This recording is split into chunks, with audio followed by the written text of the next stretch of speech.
Hello Libra, welcome to your sun sign horoscope for the week. I nearly just got tongue-tied.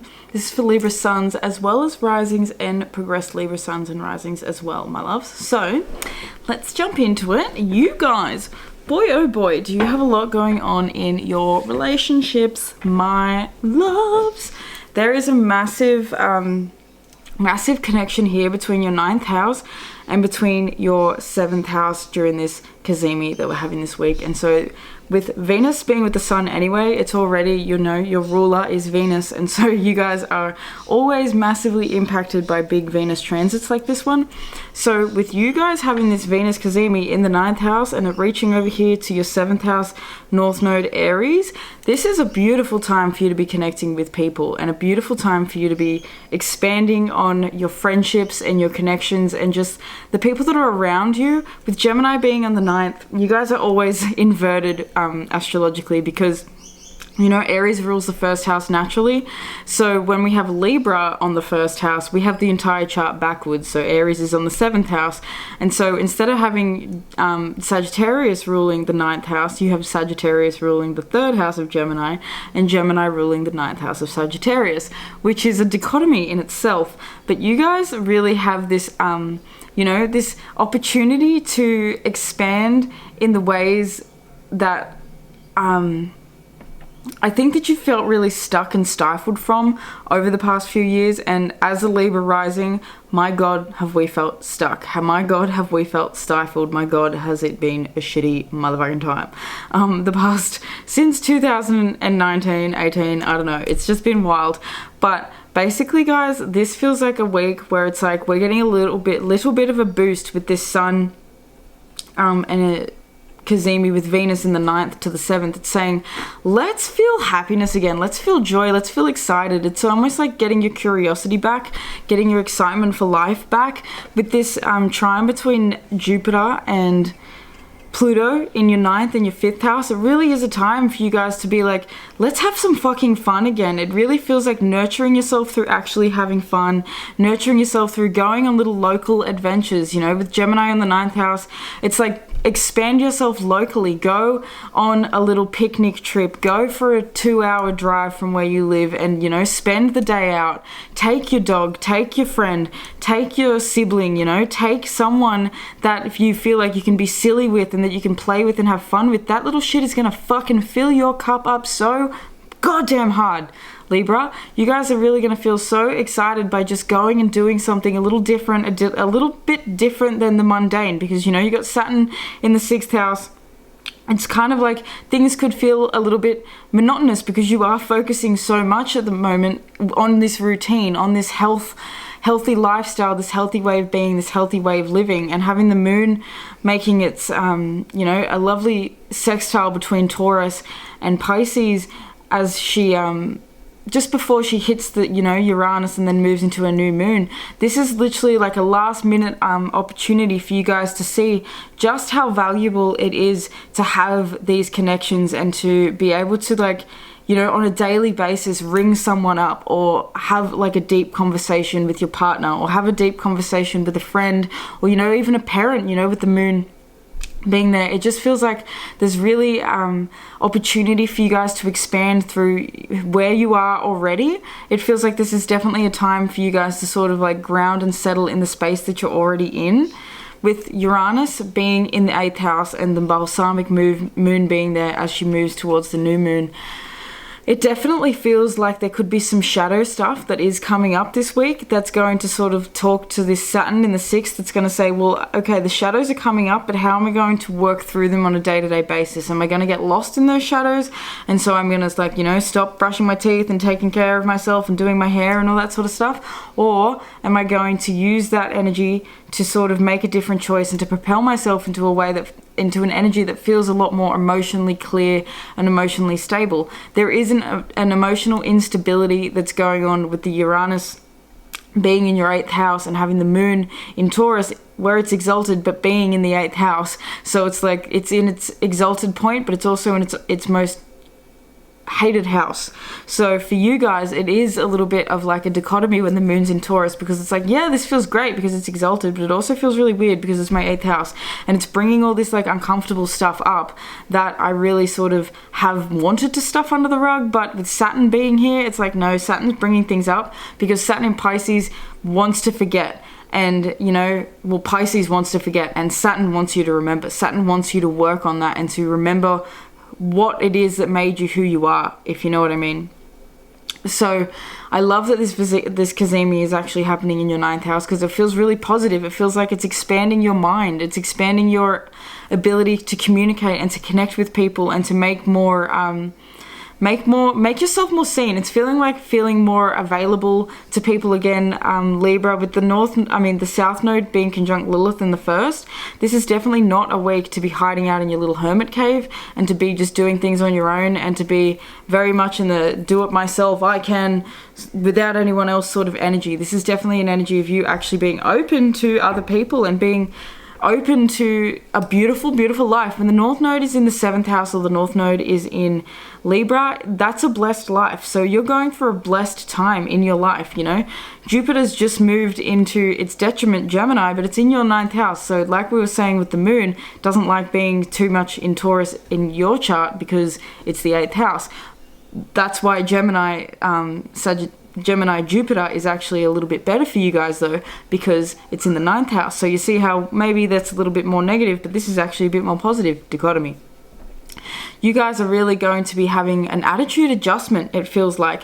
And with this 9th house, 7th house, it's almost like, okay, well, I'm seeing like this reflected in my relationships, you know. Maybe you're being different with your friends, maybe you're feeling different. And here's a little secret too, and this was honestly one of the most transformational things for me to learn as a Libra rising, to learn that the way we identify in life is actually through relationships. My teacher, the Leo King, David Palmer, taught me this, and it's literally like, holy fucking shit.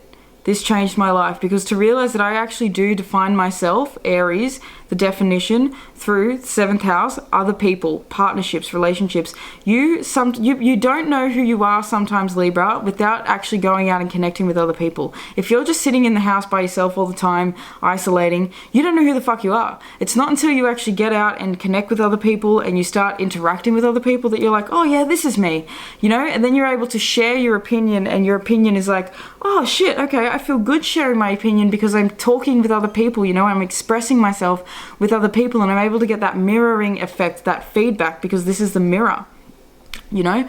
So it's a really potent moon for you, to be perfectly honest. I kind of love it. I'm loving it for me. But it's also definitely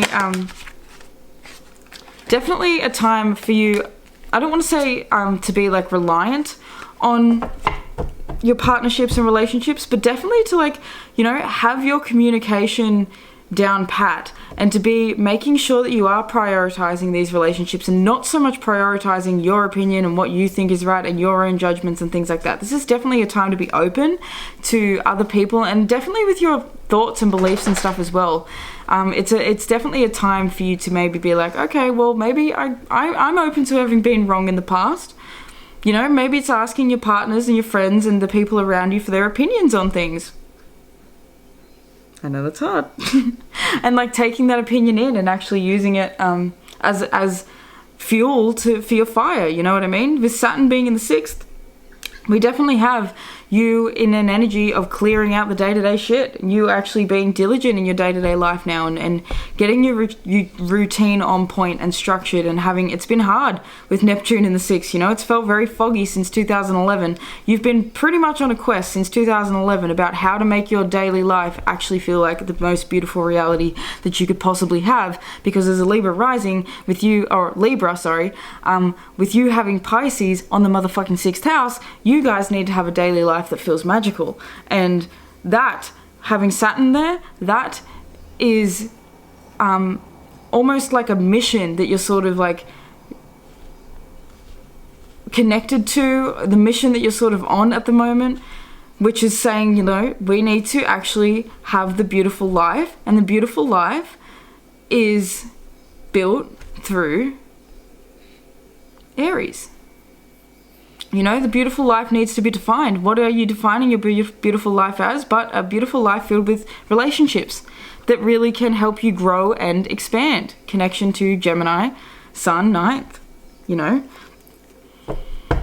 It feels like, look, it feels like a potent time for you guys to be, even like this actually makes sense because you guys got leadership with the elephant. So it feels like with Aries being, all this Aries being activated in your 7th house, it does feel like it's kind of time for you to step in your, like I was saying with the opinion thing, it's like share your opinion, share your voice, share what you have to say, share your thoughts with other people, because that's how you're reflected, that's how you know who you are. And if other people challenge you and you react to that, well then you know that that's what you get triggered by, you know? It's kind of like for us Libras, we have to expand and explore and do things with other people in order to learn more about ourselves. The more we tuck and hide away in this 1st house, the more we're going to feel stuck and we're going to feel, you know, in this poor me attitude and like nobody understands us. It's really about just going out and trying, you know, new methods of communication, new things. We have loyalty with the red crowned crane. So it's being loyal to your partnerships, loyal to the connections that you're already in, loyal to the friendships, spending time with the people that you're around and enjoying that. And then we have fear with hyena coming out. So, you know, not allowing fear to overwhelm you, especially with Uranus and the moon being here this week, you know, in your 8th house. It is definitely a place where fear can come up, and fear can sort of tell you that, you know, you're not going to be as well taken care of as you would like to be. This is definitely your time to be open. It feels like being open instead of closed off and not having so much, you know, hidden away with this trine between Jupiter and Pluto in the 5th and the 9th. It really feels like you get a lot of happiness and joy from expressing yourself and expressing your opinions, as well as studying and learning and being really open to learning and receptive to other people's ideas and having conversations. And literally just, you know, if some of you guys like writing is really, really popular. Writing should be a popular pastime for you at the moment, because publishing, you know, 9th house, Jupiter's here. This kind of is your time that if you wanted to maybe like write something, and I just said this similar thing to Virgo actually, but if you want to write something and sort of get it out and get it seen and start, maybe if it's even a blog, you know, to share your opinions, that's going to help you connect with other people. And with Aquarius, you know, creatively connecting with other people, I'm really feeling like a blog could be something very, very healing for you guys. Libra, it just feels like there's like the worst thing you could do is just keep everything to yourself at the moment. It's really about you needing to open up and to talk and share, and you know, not be afraid to oh my god, look at this, not be afraid to just speak up, you know. That's Aries in the 7th is very much like being able to communicate and to just be your authentic self in your relationships and your connections. This is authentic shit. If you get like a Libra that's like worked on their shit, you will have the most authentic person in your life. Because Aries on the 7th house is like, yo, I'm going to show you what's really there. There's no hiding shit. Aries doesn't hide shit. It's the head. You fucking see it when you walk into a room. The first thing you do to recognize someone is you look at their goddamn head. You look at their face, you know? We're looking at this is the face. This is the face of you. The damsel archetype is coming out. It says, understanding the nature of healthy romance inspires you to rely on yourself. The shadow attributes is waiting for a knight to provide for you, and seduction by romantic illusion. So that's a dichotomy that's coming up right there. It's almost like, are you being someone who is entirely relying on relationships for resources? Have you done that in the past? You know, this is a time of you finding, because the South Node and the North Node are connected, so you can never have one without having a little bit of a taste of the other. This is definitely like that balance of needing to not maybe be entirely, you know, with Chiron being there as well, Chiron in the 7th, you know, it's not being like a codependent. It's being able to actually remain independent while being in relationships. That's Aries on the 7th house. Being independent whilst in relationship. Seeing yourself as an individual and seeing your partner as an individual, and then coming together and building something of value, you know. that is the most powerful thing. You also have artist. It says expressing a dimension of life that is just beyond the five senses, inspiring others to see life symbolically. Shadow attributes is using talent as an excuse to mistreat others, posing as the starving artist to elicit pity. And that's the thing. 7th house, like I was saying, it's a beautiful life, and that's Libra energy. So it's the artist, you know? And so you guys are able to really express your thoughts, your opinions, all these beautiful things in a really artistic, symbolic way. And so I feel like if you're able to express this creativity with the Cazimi that's going to be activating the North Node, you know, this is like a destined moment for you to really express yourself in a creative way that brings you so much happiness. It feels like true, like a lot of happiness. You guys really need to express yourself artistically. A lot of you guys, I don't know if you are painters or you're drawers and things like that, but it's like needing to really just get the pen and paper out and to make stuff happen through writing it down, through drawing, through painting, just through getting literally creative. And like I keep saying with the mirror thing, this card is giving me the mirror.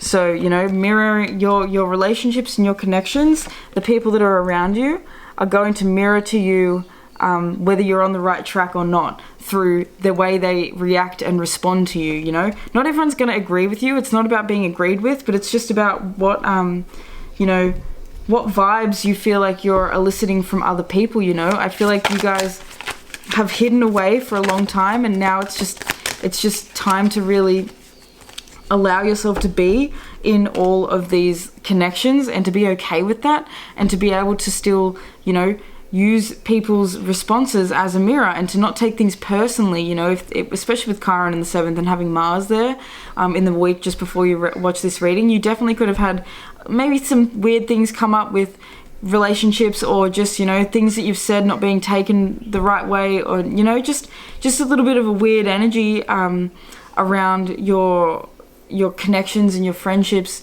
and your partnerships and just the people that are closest to you, and maybe getting a little bit of an argument, things like that. And so there's almost like this like healing energy that's coming in this week that's sort of saying we need to open up our hearts again. We need to sort of like not allow ourselves to get lost in conflict, you know, not becoming overwhelmed in, oh, this is what they thought, and all the opinions and all the outside noise. It feels like kind of like, you know, quieting down the noise.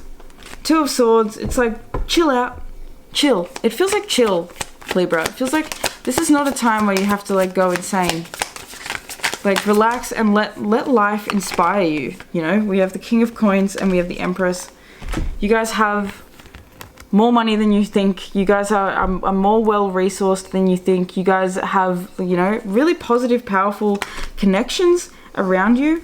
And so, you know, build on that, work on that, just keep like, what's the word? Like maintaining the relationship that you have. That's what Saturn sort of wants you to do. He's all about maintenance when he's in the 6th house. 9 of Cups in reverse with the Lovers in reverse, the King of Cups upright, and the Magician in reverse. So, you know, for some of you guys that are single, it's almost like you're feeling over the single thing. And so it's like, well, the best way to get over the single thing is to get out there, to start, you know, manifesting things through actually getting out and doing things, not being so caught up in what didn't work in the past. You know, 9 of Cups in reverse is, well, my wish wasn't fulfilled in the past. I really liked someone and they shattered me and it didn't work out, and, you know, I'm all with this Lilith in the first. It's like, oh, I can't get over it. I can't, you know, move on from that. I feel like every person that I am ever with is going to fuck me over. If you think like that, you are going to be left cold, Libra. You are love. You are the sign of the opposite. You are the sign of the relationship. So with this King of Cups, get in touch with your emotions. Allow yourself to be a blubbering mess, if that's what needs to be. With this balsamic moon, you are having a new moon in your 9th house that's going to be moving around all of these connections to your 7th house. So, you know, plant seeds for what it is that the adventure you want to go on with the potential partner. You know, it doesn't have to be that you're now like, you know, I want to go travel the world and do all this shit. No, it's about what do I actually want in my future like relationship wise? Do I want to be with someone that is, I can have a really amazing conversation with? Do I want to be with someone that is, you know, maybe a bit bougie, maybe a bit fancy? You know, it's like getting clear on the type of relationship that you want to be in if you're single. And if you're already in a relationship, then it's about building on what you guys already have. And it's about really learning to appreciate each other and to communicate that appreciation, to communicate your needs and wants and all those things. And to really be as diligent as you possibly can be with, you know, this emotional energy that sort of like can sometimes, with Uranus in the 8th, it feels like it can come out of nowhere sometimes, Libra, and you just sort of blow up and it's like, boom, this is my emotions and I'm just going to spew them out everywhere. So it feels like, you know, this Uranus and Moon conjunction is definitely going to be a sort of like showing you whether you have emotional stability or not. If you sort of find yourself that you blow up at the start of the week, well, that's okay. Just use it as an opportunity to look at where it is that you're feeling still so hurt and angry with this Lilith first house. It's kind of like, where am I still feeling like I need to sort of hold on to this grudge or this like, you know, ferocity. That ferocity is the word that I'm getting. Anything else? I feel like pulling one more animal card for you guys. You guys got the second longest reading, like Cancer. We have stability, sea turtle. So yeah, the stability comes through you being emotionally stable. That's the thing with Uranus being in the 8th house at the moment and the moon conjuncting it this week, is that your emotions are a little bit all over the show at the moment, or have been since probably 2018, and that's been something that's been really uncomfortable for you because you have Taurus ruling the 8th house. So it's like, you know, I like to feel like I am in control of my emotions, and so when things get really, really intense, that's kind of when you go, oh, you know, you start to sort of freak out a little bit. And so this is definitely a week for you to stand in your power. A week for you to showcase your power by standing in your stability, by standing, like, it feels like a portal. Divine masculine. It's really giving me, look, and 11 is the number, and 11 to me are portals. So it's like walking through a doorway, walking through a portal. You definitely have an opportunity this week to walk towards a really, really beautiful, beautiful life that's going to be open to. If you are single, I feel like that, you know, you're not going to be unless you want to be single, but I feel like there's just like the universe is where it's at right now, is calling you into relationships. It's calling you into love, especially with Pluto and this Jupiter in the 9th. It's kind of like you needing to really open up your heart, and maybe that's the thing. Maybe the only way you can really attract love is by genuinely opening up your heart. And I'm hearing my dad's favorite song, Open Up Your Heart by G. Wayne Thomas. So that's your second song. You actually get a bonus song, Libra, for this week. And my nose is really itchy, so that's definitely a song that you are being called to listen to, my loves. So I'm going to leave this reading there. I love you guys. I really hope that you vibed with this. I hope you connected. Make sure you check out your channeled songs, and I will see you next week, Leaves. Peace.